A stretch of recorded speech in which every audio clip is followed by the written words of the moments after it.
Hi friends, कैसे हैं आप सब लोग। मैं हूं बी कॉमर्स का टीचर और आज हम सभी बात करेंगे इंटरनेशनल बिजनेस के लेक्चर नंबर 3 के बारे में। International business B com honours semester 6 में आता है और ये दिल्ली यूनिवर्सिटी एसओएल की बुक से थोड़े से इसके नोट्स बनाए गए हैं और बाकी कुछ नोट्स इसमें अदर रेफरेंस मटेरियल से बनाए गए हैं। तो आपको मैं ये बता दूं कि ये नोट्स काफ़ी ज़्यादा इजी लैंग्वेज में बनाए गए हैं ताकि आपको काफ़ी ज़्यादा आसानी हो इनको याद रखने में और एग्ज़ाम में अच्छे मार्क्स स्कोर करने में। इन नोट्स की मदद से काफ़ी ज़्यादा आपको हेल्प मिलेगी। मैं आपको बता दूं, इसका नोट्स का लिंक डिस्क्रिप्शन में दे रखा है, आप ये नोट्स डाउनलोड कर सकते हैं लिंक पे क्लिक करके। और अब हम बात करेंगे इस और इंटरनेशनल बिजनेस के रिमेनिंग पोर्शन के बारे में। इस इंटरनेशनल बिजनेस के 4 लेक्चर अपलोड होंगे चैप्टर नंबर 1 के। अब हम बात कर रहे हैं लेक्चर नंबर 3 की, जिसमें हम कंटिन्यू करेंगे modes of entry in international business के बारे में। मतलब इंटरनेशनल बिजनेस के में एंट्री लेने के क्या क्या तरीके हैं। पहला तरीका हमने देखा एक्सपोर्टिंग, दूसरा था लाइसेंसिंग, तीसरा था कॉन्ट्रैक्ट मैन्युफैक्चरिंग, है ना, चौथा था फ्रेंचाइजिंग और ये है पांचवा तुर्की प्रोजेक्ट्स। अब टर्न की प्रोजेक्ट होता क्या है। टर्न की प्रोजेक्ट का मतलब बेसिकली कह रहा है एक कॉन्ट्रैक्ट जिसमें कंपनी फुल्ली इन्वॉल्व होती है फ्रॉम कंसेप्ट टू कंप्लीशन। मतलब it cover supply of man power, capital, installation of machinery, doing operation. आपका मतलब समझ में आ रहा है आपको। मतलब जब कोई कंपनी, इंडिया की कोई कंपनी अमेरिका में जाके अपना बिजनेस पूरी तरीके से सेटअप कर ले, मतलब सबसे पहले तो वहाँ पे लैंड खरीदे या फिर रेंट पे या लीज पे उस ज़मीन को ले ले और उसके बाद वहाँ पे प्रोडक्ट सबसे पहले अपनी इंडस्ट्री सेटअप करें।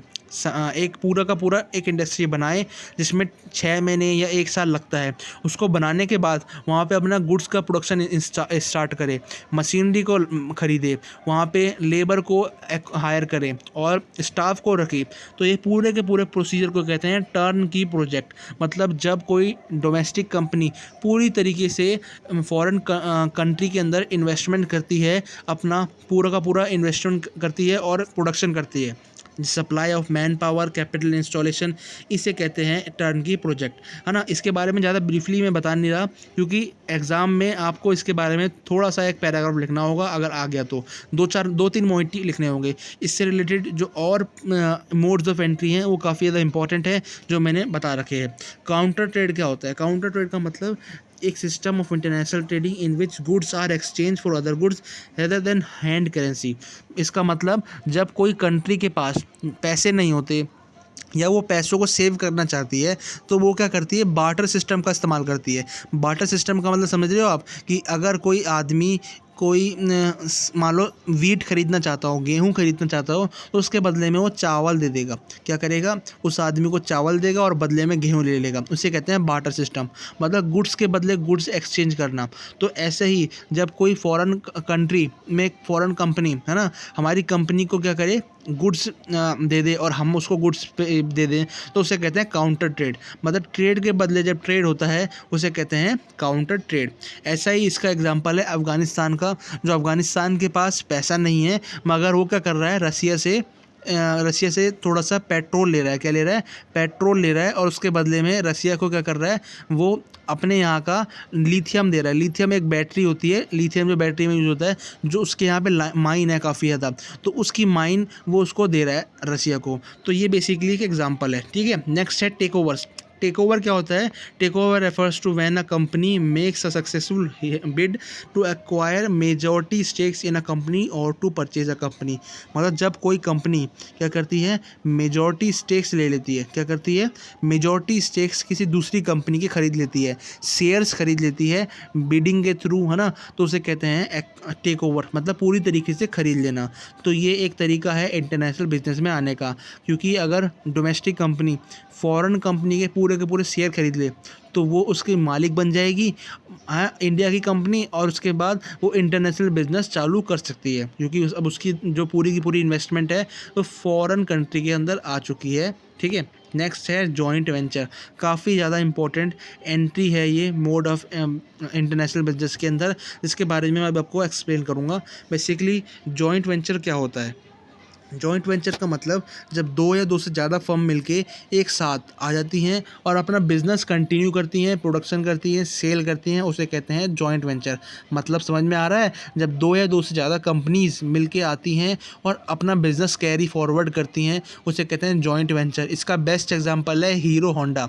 हीरो होंडा ने क्या किया, बहुत साल पहले उसने मर्ज मर्ज हो गई थी वो दोनों की दोनों कंपनीज, ताकि वो बाइक्स की प्रोडक्शन बढ़ा सके, बाइक्स की सेल बढ़ा सके इंडिया के अंदर, जो काफ़ी ज़्यादा चली भी थी। मगर उसके बाद वो दोनों के दोनों में डिस्प्यूट हो गया और दोनों कंपनीज अलग हो गई। ठीक है, एक और एग्जांपल है इसका जॉइंट वेंचर का। काफ़ी सारे एग्जांपल सबको मिल जाएंगे। ठीक है, अब हम बात करेंगे जॉइंट वेंचर के एडवांटेजेस के बारे में। तो एडवांटेजेस ये होता है कि लार्ज कैपिटल फंड मिल जाता है। लार्ज कैपिटल फंड का मतलब अब एक दोनों की दोनों कंपनीज अपने जॉइंट वेंचर में क्या करेंगी, इन्वेस्टमेंट करेंगे। दोनों कंपनीज के पास पैसा होता है, तो एक कंपनी इधर से पैसे लगाएगी, दूसरी कंपनी इधर से लगाएगी, कोई कुछ पोर्शन देगी, तो क्या होगा, काफ़ी ज़्यादा बड़ी कैपिटल उनको मिल जाती है। नेक्स्ट है risk is share between the partner. Risk ऐसा नहीं होगा कि पूरा का पूरा रिस्क दोनों पार्टनर्स को कि एक अकेले पार्टनर्स को मिल जाए।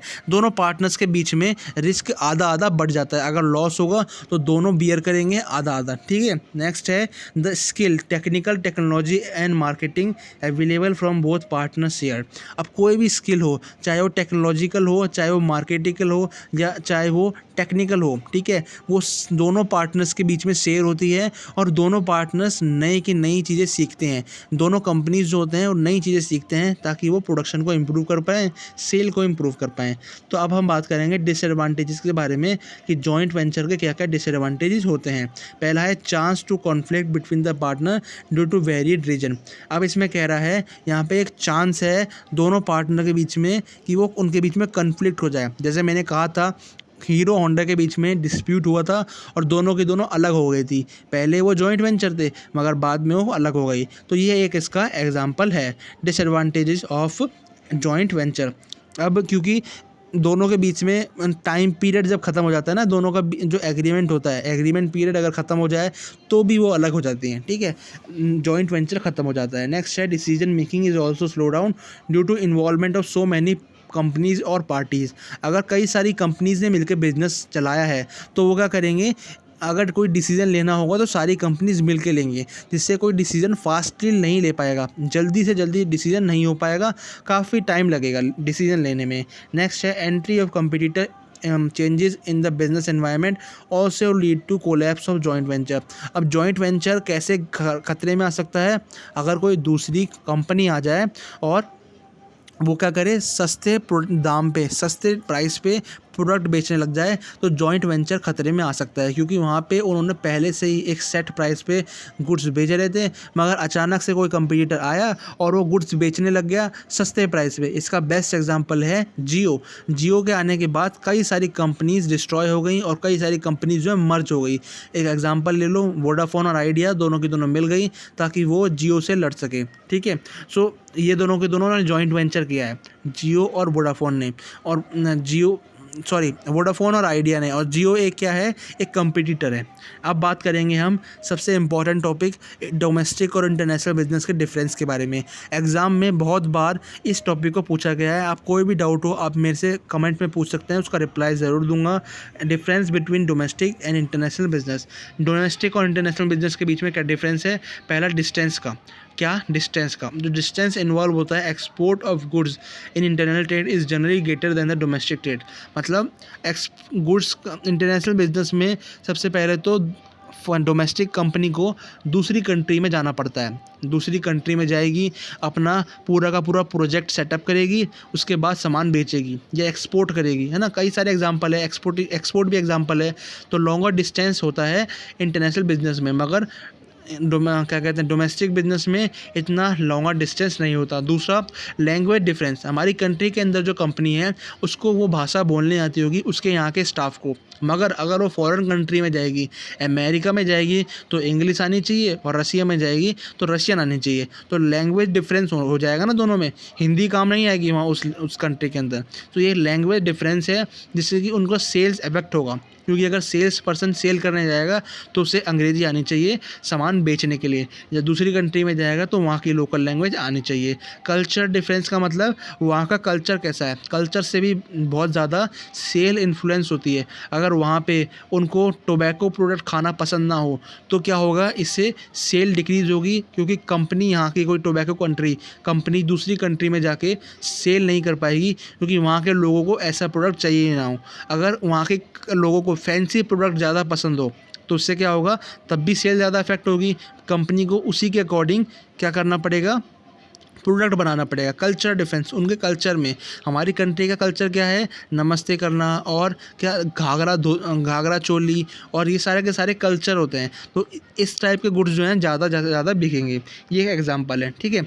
अब है टेक्निकल डिफरेंस। टेक्निकल डिफरेंस का मतलब in national market difference in the technical specification for goods the requirement is not wide.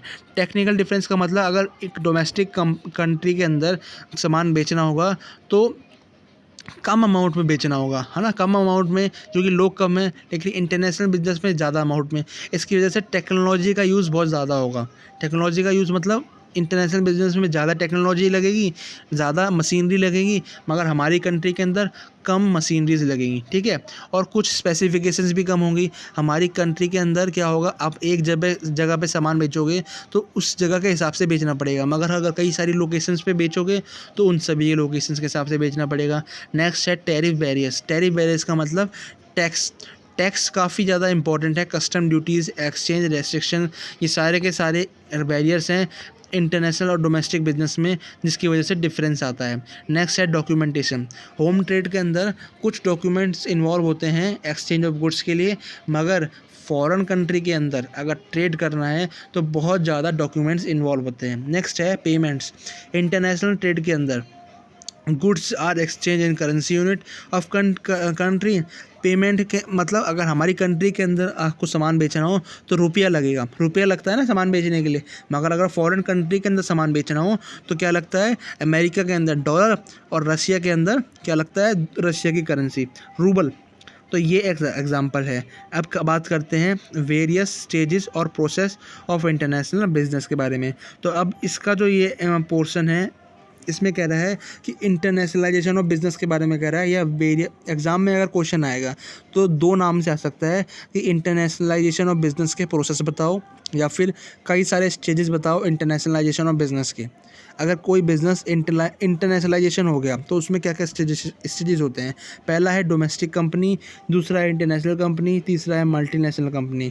तो पहला डोमेस्टिक कंपनी क्या होती है, जो मात्र हमारी कंट्री के अंदर ऑपरेट करती है पूरा का पूरा बिजनेस, उसे कहते हैं डोमेस्टिक कंपनी। इंटरनेशनल कंपनी मतलब जिसकी ब्रांचेस कई सारी कंट्रीज़ के अंदर होती हैं, फॉरेन मार्केट के अंदर होती हैं, और उनका डोमेस्टिक ऑपरेशंस भी चलता है फॉरेन कंट्री से लेकर हमारी कंट्री तक, है ना। इसे कहते हैं इंटरनेशनल कंपनी। और नेक्स्ट है मल्टीनेशनल कंपनी। मल्टीनेशनल कंपनी का मतलब होता है कि वो कंपनी जो पूरे के पूरे वर्ल्ड में अपना सेल करती है, अपना मैन्युफैक्चर करती है। एक जगह पे प्रोडक्शन करती है, दूसरी जगह पे सेल करती है ना, दूसरी जगह और तीसरी जगह से रॉ मटेरियल मंगाती है। Refers to a company which has world wide market place from which it buy raw material, borrow money, manufacturer. कई सारी कंट्रीज़ में इसका इन्वॉल्वमेंट होता है मल्टीनेशनल कंपनी का, है ना। और इंटरनेशनल कंपनी का दो लिमिटेड देशों में होता है, ज़्यादा देशों में नहीं होता, मगर मल्टीनेशनल कंपनी का बहुत सारी कंट्रीज़ के अंदर होता है। समझ में आ रहा है आपको। अब जो है मेन इम्पॉर्टेंट बात कि 4th लेक्चर जल्दी से जल्दी मैं इसका अपलोड करूँगा। अगर आपको चैनल पसंद आया हो तो प्लीज़ लाइक कर दीजिए, सब्सक्राइब कर दीजिए, और कोई भी डाउट हो तो आप कमेंट में पोस्ट कर सकते हैं। कह रहा है various stages of process of orientation of international business. ये टॉपिक नेक्स्ट वीडियो में कवर करेंगे। कोई भी डाउट हो आप पोस्ट कर दीजिएगा, इसका मैं रिप्लाई आपको ज़रूर करूँगा। लेक्चर देखने के लिए थैंक यू।